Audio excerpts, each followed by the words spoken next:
যে সমুদ্র সব থেকে সুন্দর তা আজও আমরা দেখিনি, সব থেকে সুন্দর শিশু আজও বেড়ে ওঠেনি।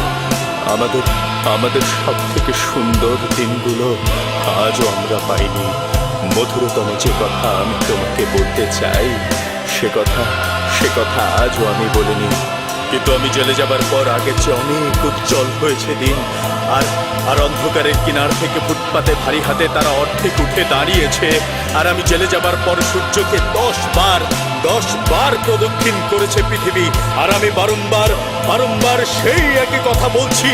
জেলখানায় কাটানো 10টা বছরে যা লিখেছি সব তাদেরই জন্যে, যারা মাটির পিঁপড়ের মতন, সমুদ্রের মাছের মতন, আকাশের পাখির মতন অগণিত, যারা ভীরু, যারা বীর, যারা নিরক্ষর, যারা শিক্ষিত, যারা শিশুর মতন সরল, যারা ধ্বংস করে, যারা সৃষ্টি করে।